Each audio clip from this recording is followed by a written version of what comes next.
Hi everyone. So a lot of you know me from my Facebook and Medium posts, which are quite lengthy. And those of you who follow me probably know my position on Nancy Pelosi and the potential impeachment of Donald Trump. But this has heated up significantly in the past weeks and particularly in the past few days, really. So I felt that we need to talk about it, and we need to talk about it in a really accessible medium. So that's why I'm creating my first YouTube post. So first off, I just want to say I personally consider Nancy Pelosi to be a political genius. So I don't like to throw the term genius around, but you will note she's been Speaker of the House twice, which is unheard of. And she is also the first woman to ever hold that position. And yeah, okay, so she is old, but she's of age with most of the men in there, most of her colleagues. And they started their career in the 20s and 30s, whereas she started after she put her kids through school. So she's done considerably more than all those guys in about half the time. So I'm inclined to trust her, even in the very rare case that I don't entirely agree with her. So this is not an indictment of Nancy Pelosi. If you came for critiques of her, you came to the wrong place. But secondly, this issue of impeachment has been massively oversimplified, and it's even oversimplified when people start considering that Bill Clinton's popularity kind of increased after he was impeached. So I can't really get into the whole thing here because we'd be at it for ages, but there are a few points that I do want to gloss over really quick. And by really quick, I mean like 15 minutes or something. So anyway, Donald Trump has committed impeachable offenses. That's a given. And there's sort of a cornucopia of things that you could arraign him on if you wanted to and if you had the means.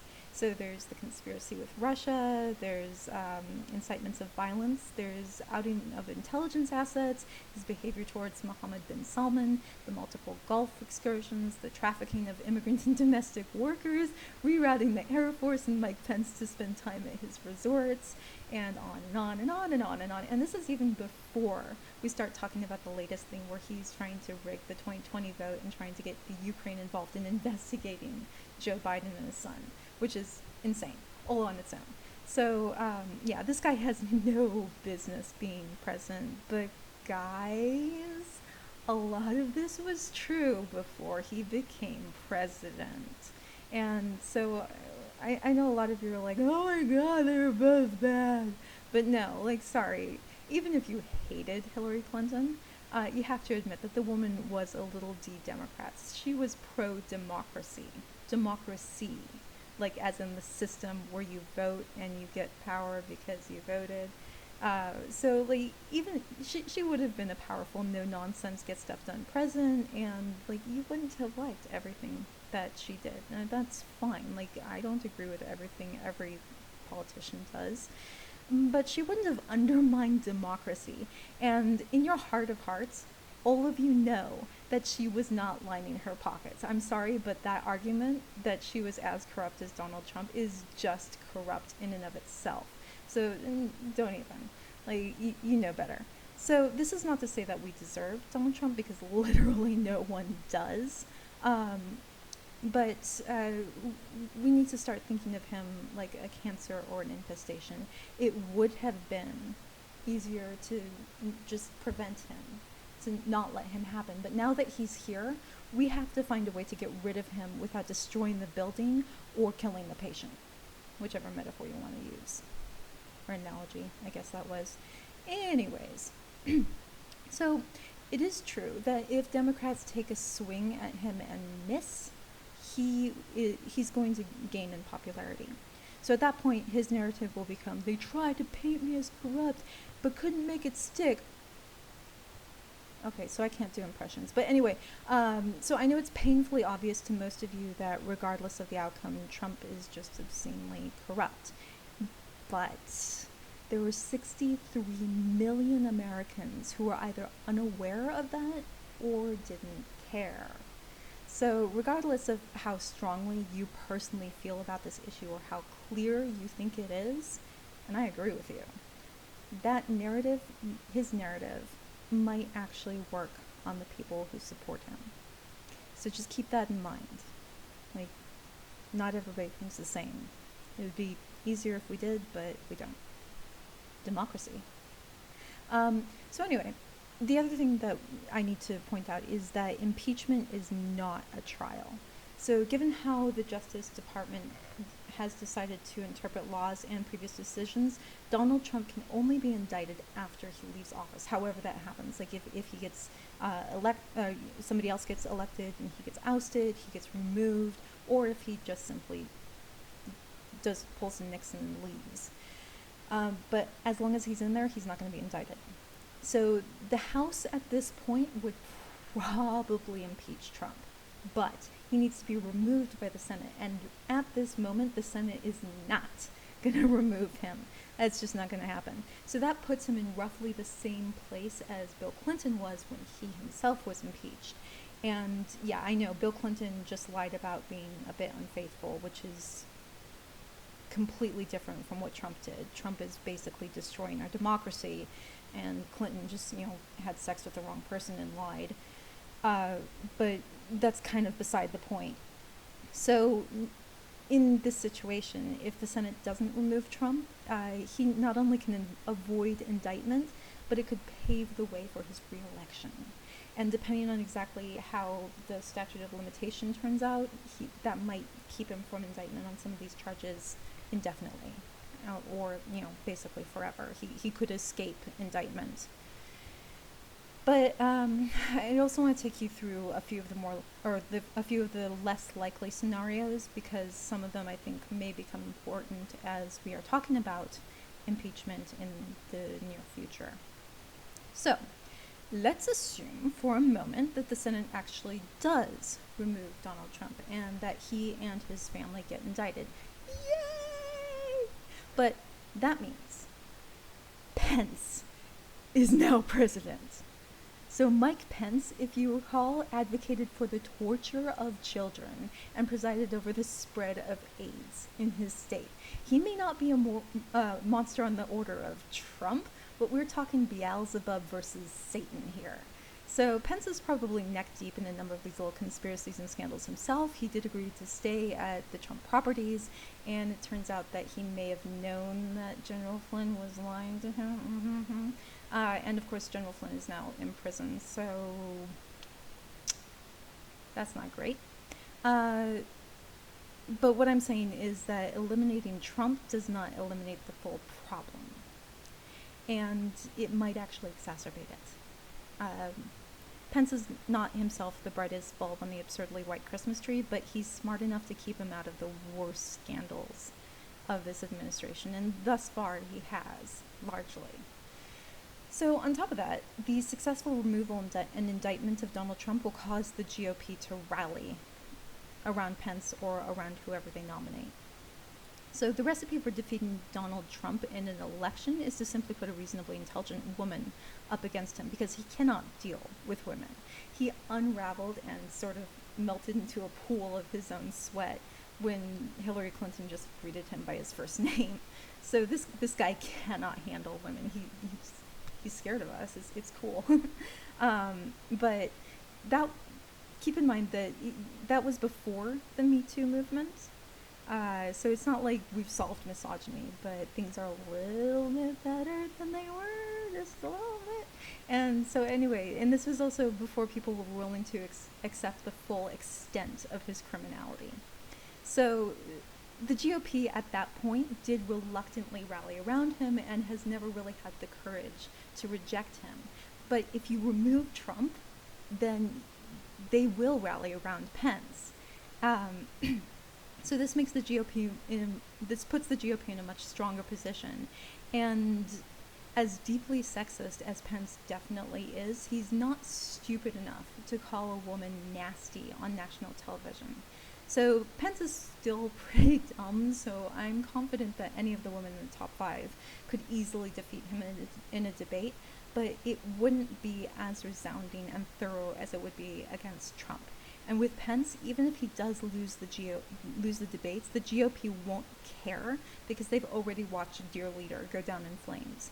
They'll rally to Pence regardless of how openly incompetent he turns out to be. So, next scenario. Let's say that Pelosi manages a 1-2 knockout and gets both Trump and Pence impeached and removed. So I need to stress that this is a highly unlikely scenario, but in this event, she becomes president. Yay! We did it! Oh my god! And at this point, things actually get really dicey for the Democrats. So Pelosi would make a great president. She would be awesome. And I am pretty sure that she would definitely not pursue the Democratic nomination nor accept it if it was offered to her. But her presence in that position for even so much as a week would disastrously slow and possibly even stop the momentum of the Democratic electorate. And I'm not just talking about the race for president, I'm also talking about down ballot. I'm talking down ballot as well. So Senate and House and state legislatures and gubernatorial races, if there are. I don't actually know, I haven't checked. So at present, just like speaking right at the present moment, at the end of September in 2019, the Democratic Party is poised for a sweep in 2020. So we're going to take the House, probably the Senate, and very likely the presidency itself. But you need to take into account how exactly the blue wave of 2018 worked and everything surrounding that. So in 2018, Democrats turned out. But the problem was that in 2010, there had been a red wave, and I'm desperately trying not to make a menstruation joke here. It's really hard. But particularly that red wave was particularly in state legislatures, which allowed for a considerable amount of gerrymandering following the 2010 census, which has depressed Democratic voters ever since. So the 2018 blue wave was huge and numerically larger, even if you can control for population growth, than the 2010 red wave. But because of gerrymandering, Democrats gained at least proportionally fewer seats. So midterms are always a referendum on the executive branch, and most presidents do see their party take a hit in midterms. In Obama's case, it was pretty big because Obama's black and people can be super racist. And in Trump's case, it was because Trump is deeply, deeply awful. So the House is now blue, essentially, because Trump is awful. Now, this is not to say that the Democrats didn't really rally. So the Democrats in 2018 ran superbly excellent races. It was a masterclass in how to campaign. But a lot of the turnout was also because people realized that we screwed up in 2016. And 2018 was the first chance to stop the bleeding, and I just realized that I did actually make a menstruation joke, so sorry.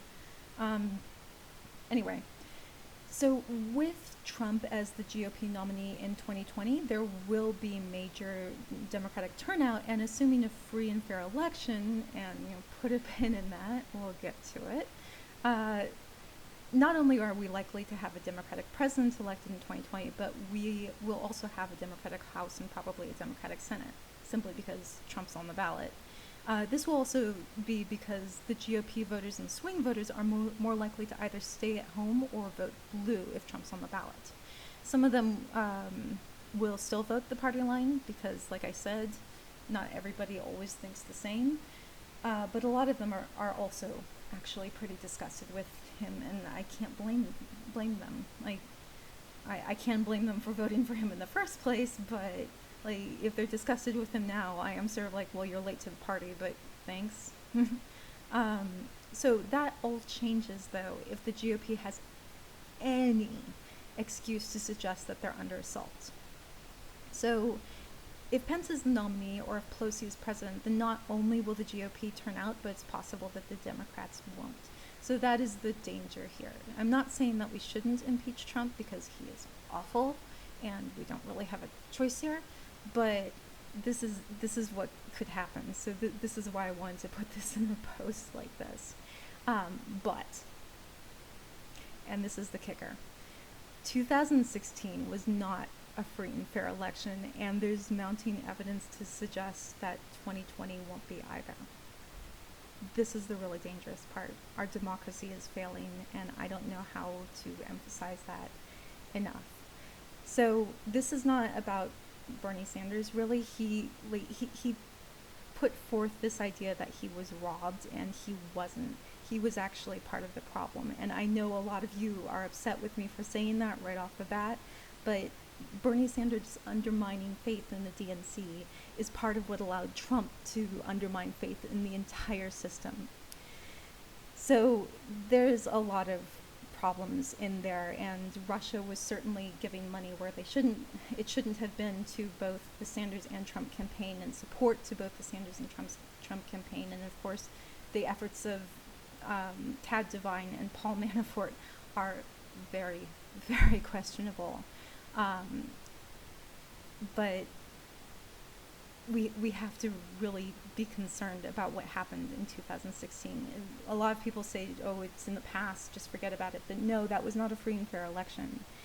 And the problem here is 2016 wasn't free and fair, and none of the bad faith actors have really, at the time, really thought that they could undermine democracy. But now they know that they can, and they are trying.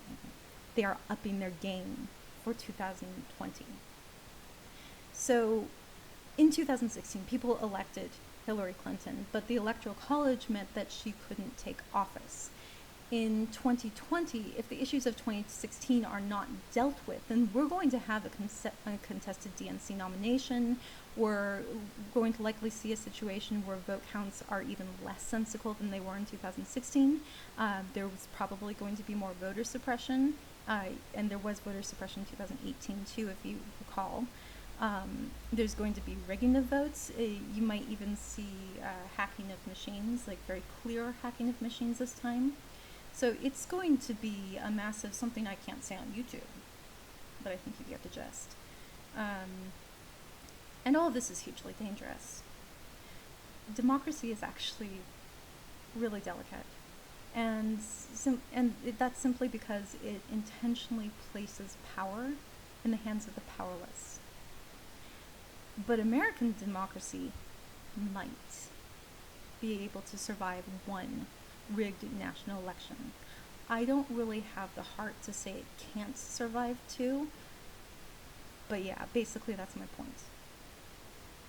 So with this recent evidence that Trump is pretty openly and clearly trying to rig the 2020 election with foreign help from the Ukraine, Nancy Pelosi has her back up against the wall.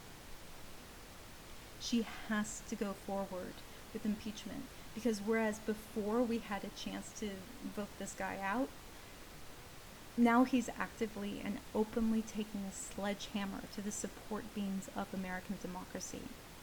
And the thing is, because of the misogyny in this country, even post-Me Too, and because of sorry, not sorry, the absolute cowardice of the Republican Party, Nancy Pelosi might not be able to get this guy impeached and also sweep 2020.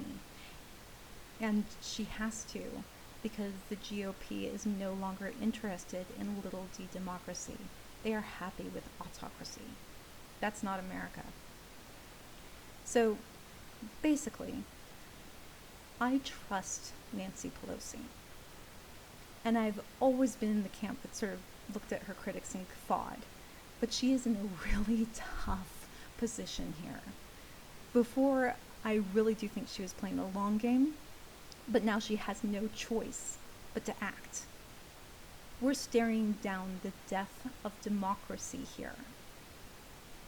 And she is the only thing that stands between us and the abyss. But the options available to her are pretty relentlessly terrible. I want y'all to understand that, yeah, Donald Trump should have been impeached and removed and then indicted and tried and imprisoned, but regardless of how obvious that is to specifically you, it isn't obvious to the entire country, and there's going to be backlash. If he had been fairly elected in 2016, and if the GOP wasn't already mobilizing to take political advantage of this impeachment, I'd say full steam ahead. But as things stand at the moment, this is a very serious historical inflection point. we very well might end up in a constitutional crisis in the coming months and years. And again, if anyone can navigate through this, it's Nancy Pelosi. But guys, she is going to need your support. You already burned Hillary Clinton at the stake. So if you want to keep democracy alive, you need Nancy Pelosi. So for those of you who are still listening, thank you so much for staying with me on this. It's been 20 minutes of me talking, actually. So this being a YouTube video, I guess I have to say like, subscribe, and click the bell for notifications. I might be doing more of these. I haven't really decided yet. Talking for 20 minutes straight is a bit difficult, even though I do lecture from time to time. Please, I'm going to be putting some helpful links in the description. I'm thinking Stacey Abrams' Fair Fight, a place to get registered to vote, things like that. And please be kind to one another in the comments section. So I know that everybody's pretty scared right now, and that's fair, but verbally abusing somebody online is not really going to help. So I understand you're scared. Democracy is delicate, and so that's why you need to fight for it. So I guess that's everything. Be seeing you.